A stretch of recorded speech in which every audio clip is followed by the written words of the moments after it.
Cigarillos et calva.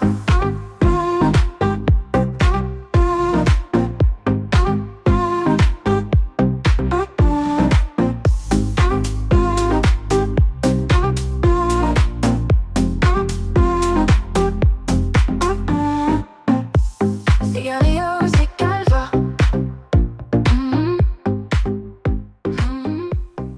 Bonjour à tous et bienvenue dans ce 8e épisode de la 2e saison de Cigarillos et Calva, votre podcast littéraire et politique. L'épisode 6 et l'épisode 7 étaient très politiques et orientés sur le national-catholicisme. Je vous invite à les découvrir si vous ne les avez pas écoutés. Et les deux prochains Cigarillos et Calva vont être très littéraires, avec aujourd'hui l'interview d'Alexandre Charpentier, qui publie son premier ouvrage aux éditions Saint-Barthélemy. Il s'agit d'un recueil de poésie intitulé Journal d'un Français. Alexandre Charpentier, bonjour, bienvenue dans Cigarillos et Calva. Ma première question, comment peut-on vous présenter ? Bonjour Monsieur Héroux et bonjour à tous nos auditeurs. Bien tout d'abord, merci de me recevoir dans cette émission et merci également bien pour la confiance que vous m'avez témoignée à travers l'aboutissement de ce premier projet littéraire avec la sortie de Journal d'un Français. Alors pour me présenter, je vais être très bref. Donc je suis un homme français, blanc, catholique, converti depuis peu d'ailleurs, ça fait 1 an et demi presque. J'ai 24 ans, je suis ingénieur, donc je travaille pas du tout dans un milieu littéraire, voilà. C'est peut-être mieux comme ça parce que je n'ai pas la langue dans ma poche, on va dire, et je n'aurais pas pu, je pense, faire des études de lettres sans me prendre la tête avec les sales gauchistes qui infestent nos universités, malheureusement. Voilà, comme je l'ai dit d'ailleurs dans mon ouvrage, que c'est très compliqué d'étudier la langue dans son propre mouroir. Mais bref, sinon, voilà, je suis nationaliste, évidemment, sinon je serais pas ici. Et j'aime particulièrement la poésie. Et j'ai à cœur de lutter pour le combat culturel, de manière générale, sur le plan littéraire, et également de lutter par mon engagement au sein de ce qui est communément appelé, on va dire, la mouvance nationaliste, pour protéger tout ce qui fait la France, tout simplement. Votre ouvrage est préfacé par Yvan Benedetti, figure nationaliste connue et reconnue. Question toute simple, mais qui me semble avoir son importance et son utilité. Quel est le rapport entre Yvan Benedetti et un ouvrage de poésie ? Pourquoi est-ce lui qui est le préfacier de votre ouvrage et pourquoi souhaitiez-vous un préfacier ? Eh bien, vous dites que la question est simple, je pense qu'elle pourrait ne pas nécessairement l'être pour tout le monde. Bon, Yvan Benedetti, pour ceux qui ne le sauraient pas, est un militant nationaliste français, infatigable, avec beaucoup de courage, qui m'a fait l'honneur, le grand honneur, je le remercie au passage, puisque je sais qu'il nous écoute, de préfacer mon recueil. Donc c'est un militant nationaliste qui préside le mouvement Les Nationalistes, justement, dont je fais partie. Voilà, je lutte à ses côtés, à mon échelle, bien sûr, mais dans ce mouvement.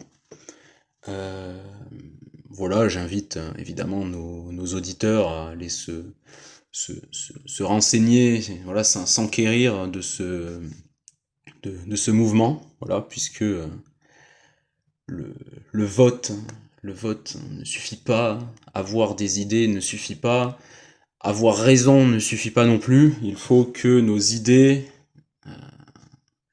s'incarnent dans l'action, et donc à travers ce mouvement, les idées françaises authentiques s'incarnent dans l'action. Alors, pour parler justement du lien entre, vous dites, Yvan Benedetti et un recueil de poésie, tout d'abord, la poésie, elle permet de communiquer avec quelque chose de supérieur. Elle exprime cette foi qu'on a, cette espérance, ce feu, ce courage, cette force.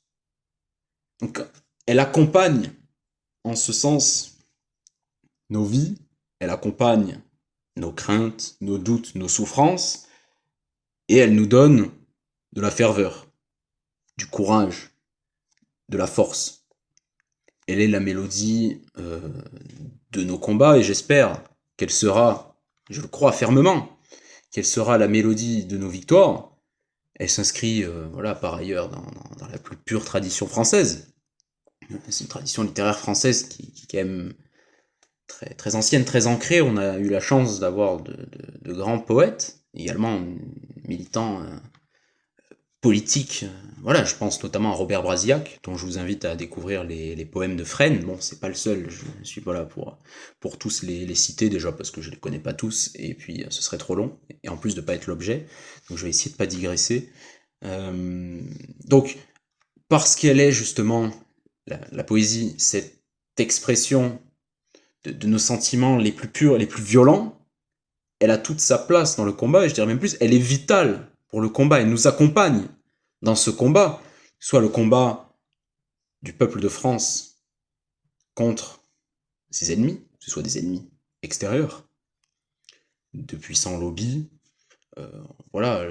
tout ce qui a trait, le lobby sioniste, le lobby LGBT, la franc-maçonnerie, etc. Il y en a d'autres. Bon, l'immigration, évidemment, et également des ennemis intérieurs, à savoir toute la gauche, tous ces gens qui ont fait allégeance à l'étranger et qui rejettent ce qu'ils sont. Ils rejettent ce qu'ils sont. Ce sont des gens qui sont animés par des pulsions de mort. Voilà, et la poésie, justement, c'est une pulsion de vie. C'est une pulsion de vie. Et également, dans les ennemis, il y a aussi nous-mêmes, il y a aussi notre propre faiblesse. Moi, je fais pas partie de ces gens qui vont vous dire que l'autre, avec un grand A, est l'unique facteur à notre effondrement et à tout ce qui défait la France. Si un ennemi peut prospérer, c'est à cause de notre faiblesse. Et donc, la poésie, elle permet de redonner, justement, comme je le disais, du courage, de l'espérance. Elle a toute sa place dans ce combat, qui est un combat politique, culturel, spirituel, littéraire. Toutes ces choses-là se rejoignent. Notre combat, c'est le combat de Dieu contre Satan, c'est le combat du bien contre le mal, c'est le combat de la vérité contre le mensonge, c'est le combat du beau contre la laideur. Et ces combats, ils se mènent sur tous les fronts. C'est pas juste un combat politique, c'est pas juste un combat littéraire. C'est un combat de tous les instants, sur tous ces aspects de la vie. C'est un combat du corps, un combat de l'âme. Et toutes ces choses-là se rejoignent. Et c'est donc pour ça que, vous avez un lien, justement, qui peut ne pas paraître évident de prime abord entre Ivan Benedetti, militant nationaliste reconnu, et un recueil de poésie. Parce que on est exactement dans le même combat. Voilà, à savoir le combat du bien contre le mal. Voilà, toutes ces choses se rejoignent. De la même manière que dans le catholicisme, toutes les vertus se rejoignent. Toutes les vertus sont liées. J'ai écrit notamment dans mon recueil, j'espère que j'ai bonne mémoire, mais j'ai dit « De toutes les vertus, s'il n'en prend qu'une seule, mais sans jamais mirer sa fille ou son aïeul, alors cette dernière est dépourvue d'esprit, son sens s'en voit changer, son principe réduit. » Et c'est dans un passage justement où je parle de la charité qui est désordonnée, parce que par exemple aujourd'hui quand on nous bassine avec des injonctions à accueillir toujours plus de flots migratoires, de flux migratoires, on nous dit oui mais la charité, ah oui mais il faut être gentil, et oui mais je suis d'accord il faut être gentil, mais il faut aussi être prudent, et la prudence nous commande eh bien, de prendre soin de notre peuple, de le protéger. Vous voyez? Et s'il y a des nations, c'est bien pour que les gens vivent dans ces nations, et pas pour qu'il y ait un grand mélange, une grande uniformisation. D'ailleurs, vous remarquerez, les partisans de la diversité, ils veulent l'uniformisation. C'est complètement à côté de la plaque. Mais bon, bref, là, je vais m'écarter, mais tout ça pour dire que les vertus se rejoignent, et de la même manière que les vertus se rejoignent, le politique, le spirituel, la littérature, tout ça se rejoint. Et donc voilà, en ce sens, pourquoi est-ce que Yvan est le préfacier de cet ouvrage, et je l'en remercie à nouveau. Merci Alexandre. Autre question, toute simple également. Pourquoi la forme poétique? Eh bien, pourquoi la forme poétique? Comme je disais en répondant à la question précédente concernant les différents aspects de notre combat est un combat du bien contre le mal. Bon.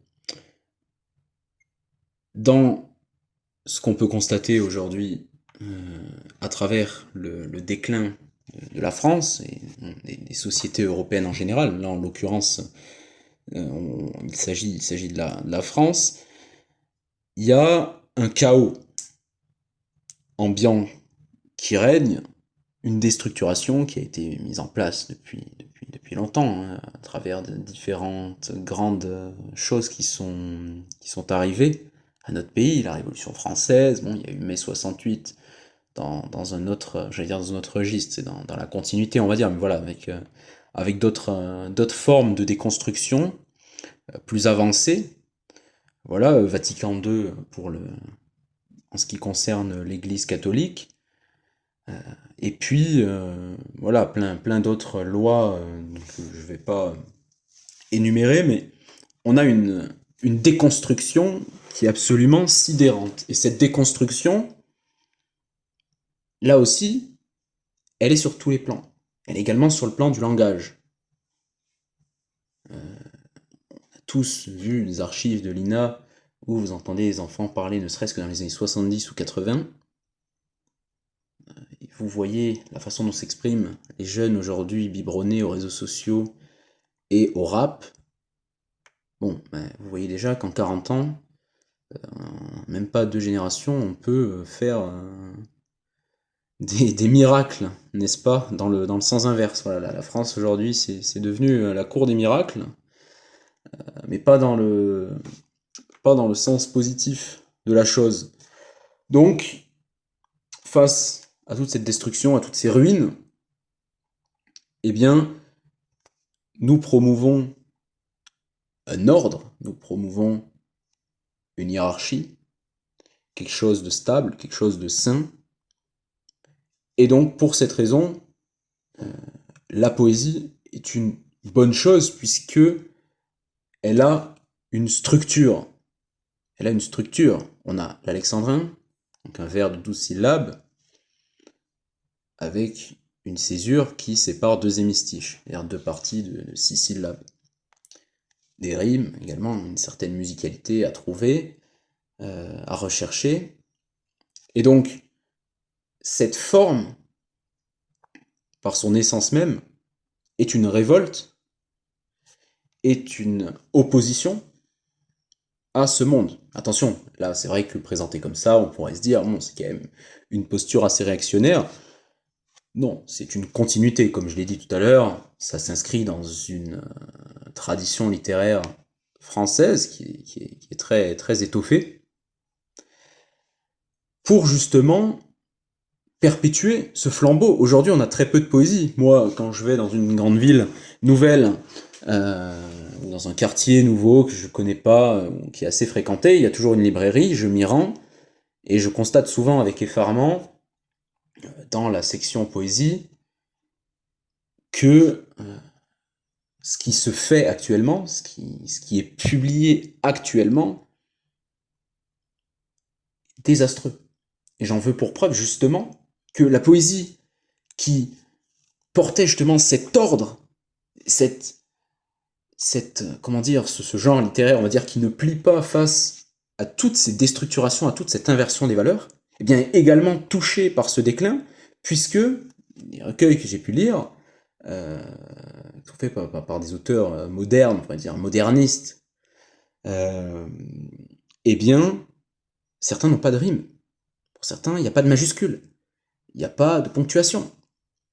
Il n'y a pas d'alexandrin, il n'y a pas de métrique en tout cas. Je dis alexandrin, je ne suis pas un fanatique absolu de l'alexandrin, ça en fera sourire certains qui me diront que non, mais voilà, il peut y avoir d'autres formes qui sont très intéressantes. Le vers libre peut être intéressant dans une certaine mesure, ça dépend ce qu'on en fait.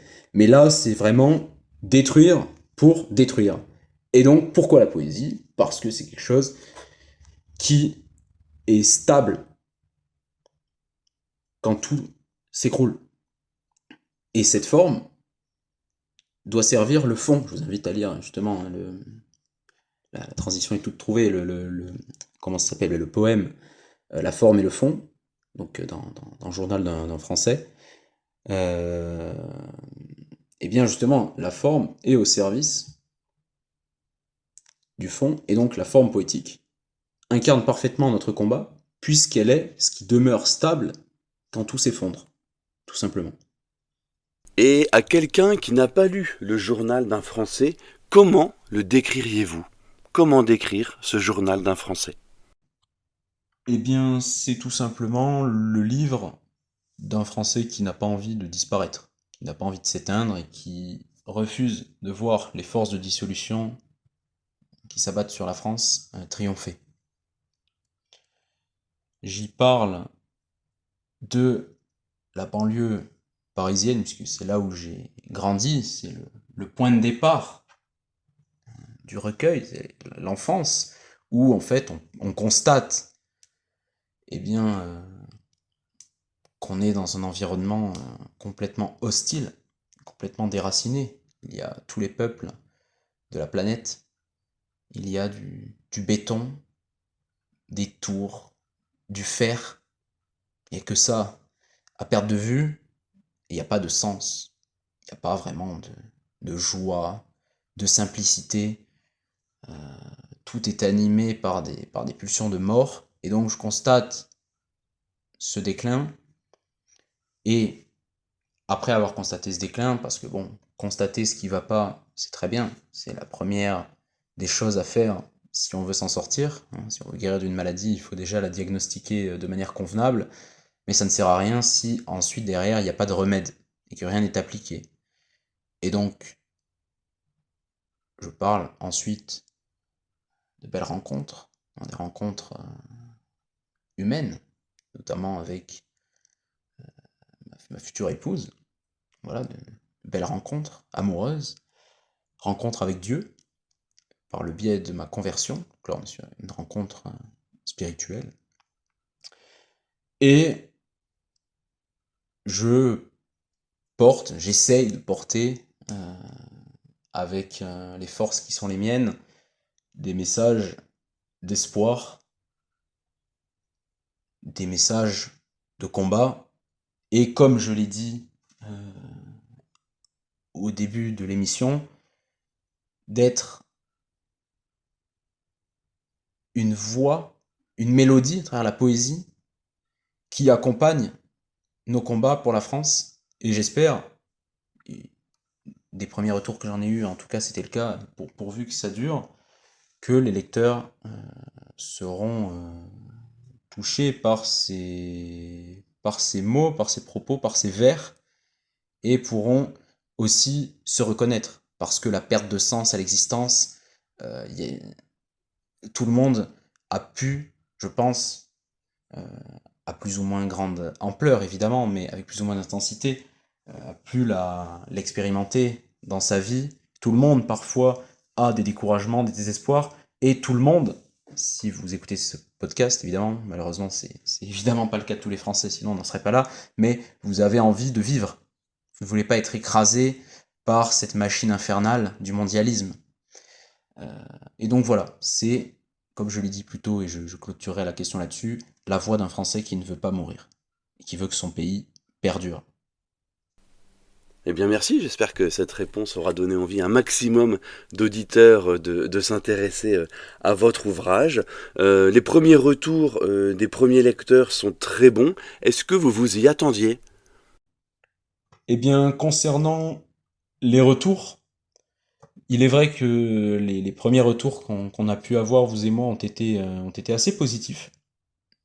Ont été assez positifs, c'est vrai. Alors, est-ce que je m'y attendais? C'est vrai que dire si je dis oui, on va dire que je fais preuve de vanterie. Mais il y a une raison simple qui explique le fait que je pouvais m'y attendre un petit peu, c'est qu'en fait les premiers lecteurs me suivaient déjà avant sur un canal Telegram que je possède qui s'appelle Vers les étoiles, sur lequel je publie assez régulièrement de la poésie. Et la poésie d'une jeune femme de grande qualité, qui est celle dont je parle aussi dans le recueil que j'ai évoqué à la question précédente. Si ma mémoire immédiate est bonne, eh bien, ils avaient l'habitude de lire un petit peu mes écrits, donc ils connaissent mes thèmes de prédilection et mon style.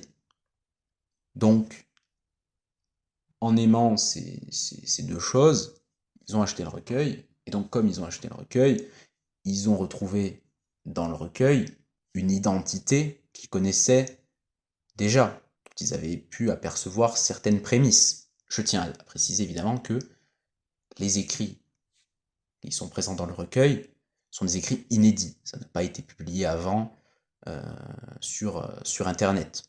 Voilà, on va dire sur Internet, c'est un échantillon. C'est déjà un échantillon quand même assez conséquent. Je crois qu'il y a plus d'une centaine de poèmes depuis déjà 4 ans.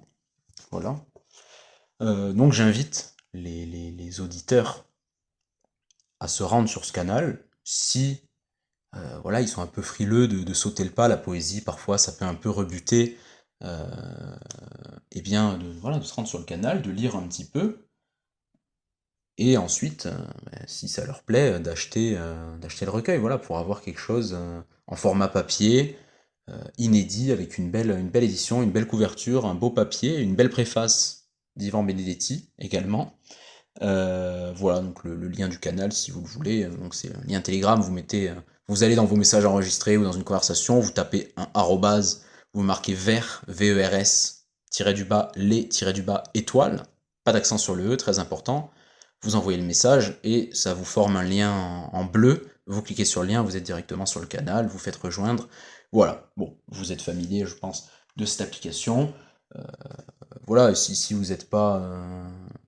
si vous n'avez pas trouvé, voilà, vous avez bon, la quatrième de couverture, ça donne un échantillon. Voilà, je pourrais lire aussi, si vous voulez, à la fin de l'émission, l'introduction du recueil, j'en sais rien.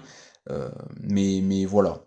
Donc oui, pour les premiers retours, je m'y attendais un petit peu parce que c'est déjà, on va dire, des lecteurs qui étaient fidélisés. Mais il est vrai, et ça, j'en suis très fier, que j'ai eu des recueils de la part de certaines personnes que, voilà, que je ne connaissais pas, ou qu'il y a eu comment dire, enfin, des gens qui ne connaissaient absolument pas Vers les étoiles et qui ne me connaissaient absolument pas, qui connaissaient uniquement les éditions Saint-Barthélemy, ou qui ont vu le recueil par le biais de transferts sur différents canaux qui ont pu faire la promotion, que je remercie au passage, ils se reconnaîtront sans aucun doute, et ça m'a fait très plaisir, et ça montre quelque chose, euh, c'est que on a besoin de poésie. On a besoin de poésie, c'est quelque chose qui manque aujourd'hui. Il y en a très peu. Il y en a, hein, évidemment, je ne suis pas le seul, heureusement d'ailleurs. Mais il y en a très peu.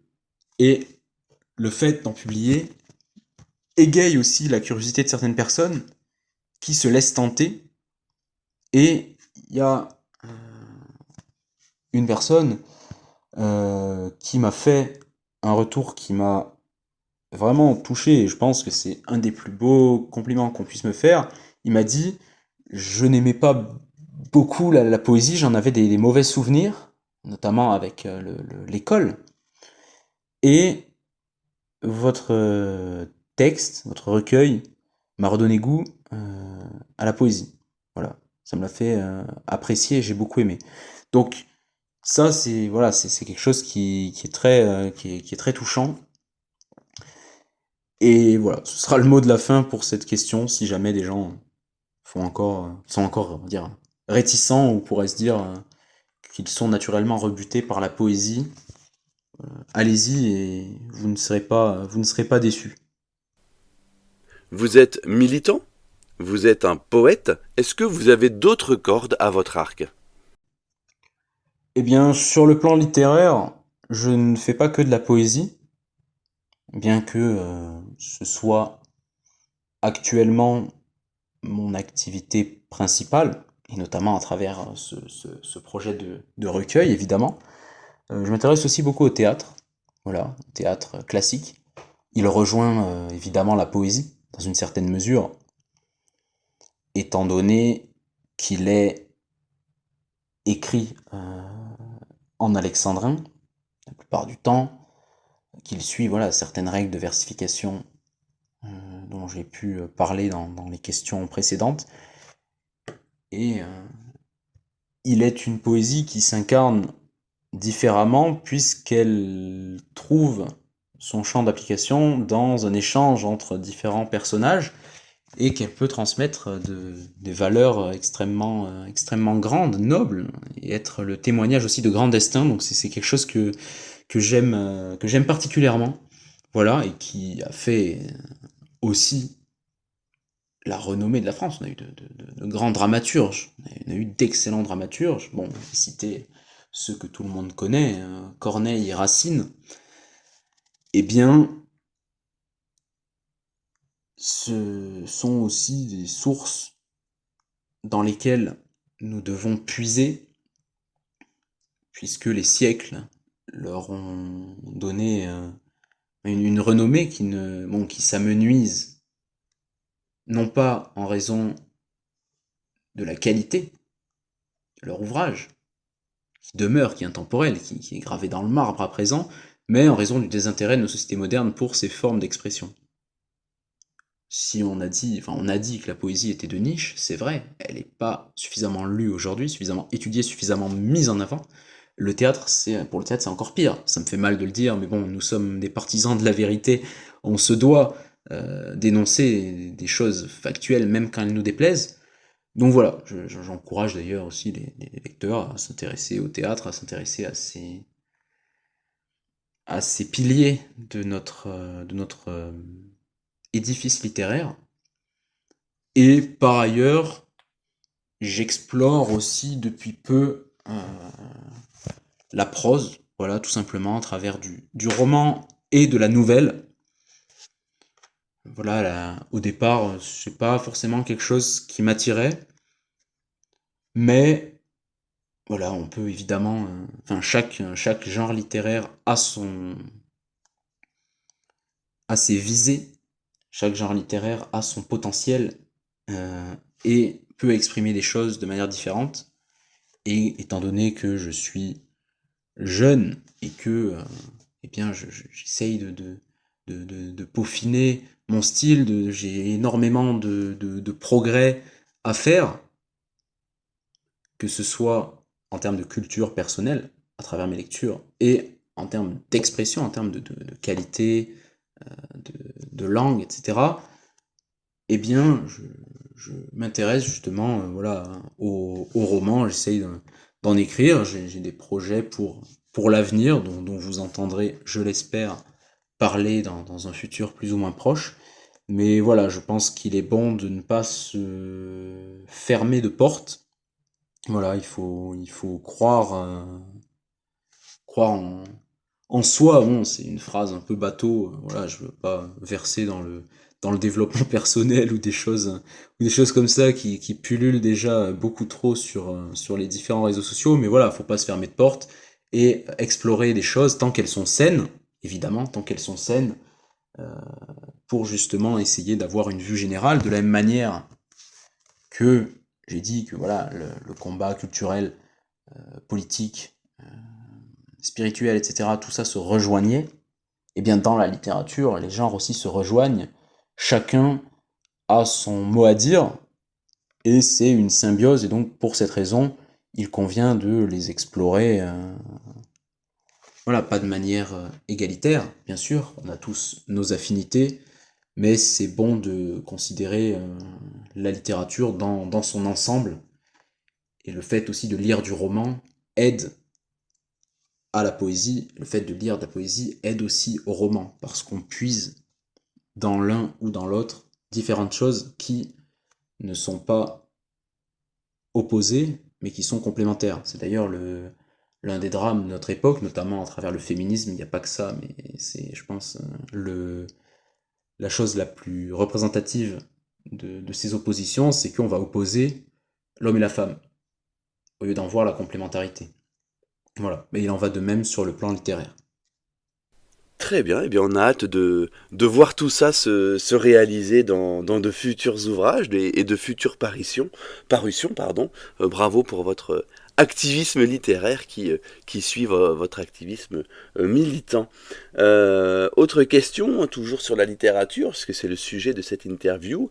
Quels sont les auteurs qui ont inspiré vos idées, votre style, vos envies jusqu'à aujourd'hui? J'allais dire dans votre jeunesse, mais vous y êtes encore. Je vois que vous me posez là une question par laquelle je pourrais facilement me disperser, puisqu'il y a énormément de grands auteurs qui ont pu m'influencer, à plus ou moins forte dose, dira-t-on. Sur le plan politique, sur le plan philosophique, je n'en citerai qu'un seul, voilà, pour être concis et parce que c'est vraiment celui qui sort du lot, pour moi, mais aussi parce que il répondait à un besoin que j'avais lorsque je croyais encore à ce rite républicain infécond que sont les urnes, qu'est le vote, qu'est la démocratie.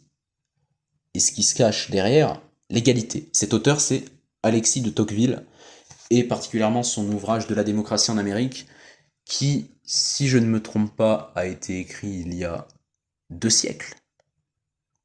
C'est un ouvrage qui est absolument merveilleux, qui est absolument fascinant, prophétique, puisqu'il y décrit, donc l'auteur y décrit l'amour qu'ont les peuples, les sociétés modernes pour l'égalité. Et l'égalité est un poison.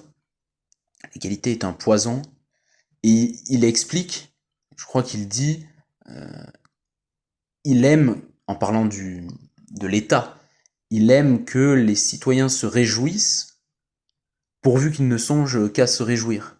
Voilà, quelque chose comme ça. En fait, il parle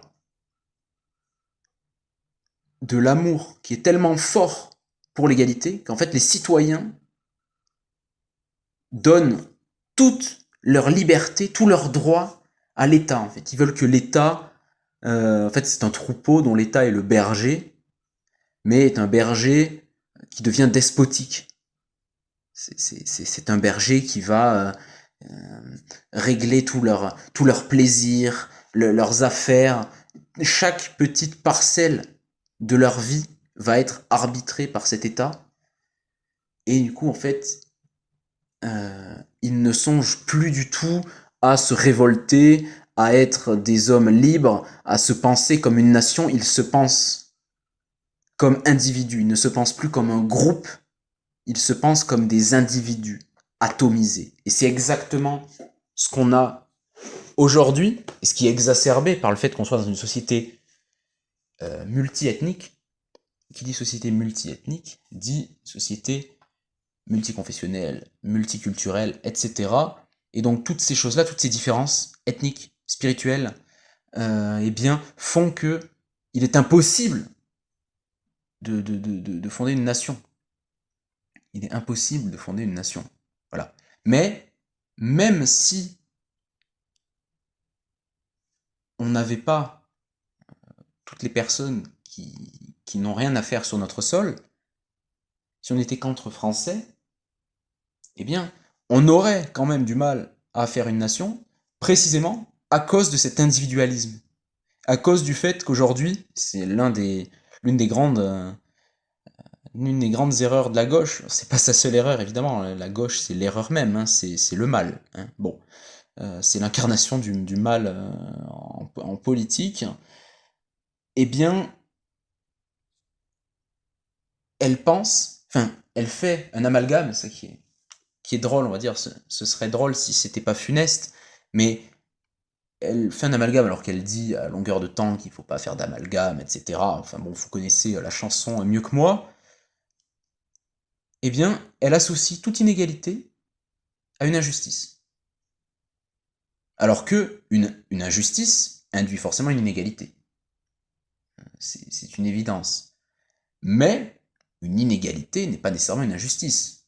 Mettons que quelqu'un soit plus compétent, plus travailleur, présente mieux qu'une autre personne, il est normal que dans une même entreprise, il ait un poste avec plus de responsabilités. Il s'agit d'une inégalité. Mais ça n'est aucunement une injustice. L'injustice, ce serait l'inverse. Donc, ce sont des gens qui confondent, en fait, corrélation et causalité. Et donc ça, c'est quelque chose que j'ai compris en lisant Alexis de Tocqueville. Alors, si vous n'avez pas envie de parcourir l'ouvrage énorme d'Alexis de Tocqueville, bon, déjà vous pouvez lire des extraits qui sont très pertinents, que vous pouvez trouver facilement sur internet, c'est à rapprocher avec, bon j'avais dit que je citais qu'un seul auteur, mais bon voilà, avec le discours de la servitude volontaire, de la Boétie. Même si je trouve qu'il est quand même bien moins instructif que le livre de Tocqueville. Ceci étant dit, ça c'était pour la partie doctrinale, si je puis dire. Pour la partie littéraire, pour la partie qui est plus littéraire, les auteurs qui m'ont inspiré, alors sur le plan de la poésie, pareil, je vais en citer qu'un, Boileau, Nicolas Boileau. C'est la poésie la plus pure, c'est la poésie la plus belle. Vous connaissez très certainement les deux vers suivants. Ce qui se conçoit bien s'énonce clairement, et les mots pour le dire arrivent aisément. C'est lui qui a écrit ça dans l'art poétique, où il codifie la poésie, voilà, il dit comment elle doit être et comment faire de la belle poésie, comment faire de la bonne poésie, comment faire du beau, tout simplement. C'est magnifique. Il s'exprime en vers comme personne n'arriverait même à s'exprimer en prose. C'est avec une clarté qui est extrême. Parce que parfois, on pourrait penser que la poésie, c'est plus difficile d'accès que la prose. Il y a certaines poésies où il y a énormément de choses qui sont tellement travaillées qu'il y a, on va dire, comme des zones d'ombre, il y a beaucoup de figures de style à démêler, des choses un peu surréalistes parfois. Lui, c'est vraiment très classique ce qu'il fait, et c'est magnifique. Vous comprenez absolument tout, il n'y a aucune ambiguïté, et je pense que c'est ce vers quoi chaque auteur doit vouloir tendre, c'est-à-dire d'écrire, d'être si fort que l'écriture paraît si simple, et quand on lit, on a l'impression que c'est très facile, et pourtant on est incapable d'écrire comme lui. Et ça, je trouve ça fascinant. Voilà. Et concernant le théâtre, puisque j'ai cité du théâtre tout à l'heure, eh bien, bon, j'aime beaucoup Corneille et Racine. Là, il n'y a vraiment aucune surprise, c'est les auteurs que tout le monde connaît. Et concernant la prose, pour finir, et pas être trop long, je ne vais pas forcément développer, j'aime beaucoup les nouvelles d'Émile Zola. Voilà. Bon, avant que quelqu'un un petit plaisantin se ligue contre nous et nous dise que Zola était un Dreyfusard, etc., machin, bon là, je parle pas de son passé politique, je parle juste de son style littéraire. Je trouve que c'est très beau, assez poétique, et très, très prenant. Ces nouvelles, notamment les nouvelles noires, parce qu'il y a des nouvelles noires, des nouvelles roses, des nouvelles heureuses, des nouvelles malheureuses, quoi. Et ces nouvelles, on va dire, tragiques, sont très belles, et il dresse le portrait de certains archétypes de son époque. Et je trouve que c'est assez fascinant. Et sinon, un auteur qui a rien à voir, que j'aime énormément, c'est Louis-Ferdinand Céline. Voilà, vous pouvez prendre une page de Céline sans savoir que c'est lui. Vous lisez 3 phrases, vous pouvez pas vous tromper. Vous savez que c'est lui. Il a vraiment un style assez flamboyant. Je sais que ça plaît pas à tout le monde. Parfois, il y a beaucoup d'argot, une certaine violence, mais c'est voilà un des auteurs qui m'a beaucoup inspiré. Et d'ailleurs, parce qu'on parlait de différents autres projets que j'avais en tête par ailleurs, là, en amont, dans cet entretien, j'ai écrit certaines poésies en parallèle de mes lectures des pamphlets de Céline, qui sont très sulfureux, à ne pas mettre entre toutes les mains, n'est-ce pas? Mais j'ai écrit des poèmes qui reprennent totalement la versification classique, mais avec de l'argot, avec par exemple des formules où il n'y a pas la double négation, voilà, des choses qui peuvent paraître déroutantes pour de la poésie classique. J'ai voulu associer ces deux pour vraiment donner une force à cette poésie, pour lui donner l'expression, on va dire, d'une révolte populaire qui veut s'approprier eh bien, toute la, toute la richesse de construction qu'a la poésie, toute sa rigueur. C'est pas l'objet de Journal d'un Français, c'est juste quelques poésies éparses que j'ai pu écrire durant ma lecture de cet auteur, mais voilà, je pense avoir fait quand même un petit tour des différents auteurs qui m'ont accompagné dans mon parcours et qui ont été de belles sources d'inspiration pour moi. Enfin, dernière question, quel conseil donneriez-vous à un jeune qui écrit ou qui souhaite écrire? Alors, à un jeune qui souhaiterait écrire, mais qui aurait des réticences, des appréhensions, qui hésiterait à se lancer, je lui dirais une seule chose, c'est que la pensée s'avive en écrivant. C'est tout simple, et toute personne qui écrit plus ou moins régulièrement l'a expérimenté. Parfois, vous pouvez avoir une idée. Le fait de l'écrire, déjà permet de voir si vous êtes au clair avec cette dernière, puisque si vous n'êtes pas au clair avec cette dernière, vous ne pouvez pas bien l'exprimer. Je vous renvoie à la citation de Boileau que j'ai évoquée précédemment. Et le fait d'écrire, eh bien, nous fait nous poser des questions à nous-mêmes. C'est une sorte de maïeutique intérieure qui s'opère en nous et qui nous permet d'examiner nos propres cheminements intérieurs. Et donc, comme je l'ai dit, d'aviver notre pensée. Donc il ne faut pas attendre de se dire « je ne suis pas encore au clair avec mon idée, je ne suis pas encore suffisamment bon sur le plan littéraire pour écrire », mais c'est justement le fait de commencer à écrire qui va, d'une part, aviver nos idées, les éclaircir, les embellir, les tailler, les façonner, et d'autre part, nous permettre, à travers les erreurs qu'on va faire, de nous améliorer sur le plan littéraire.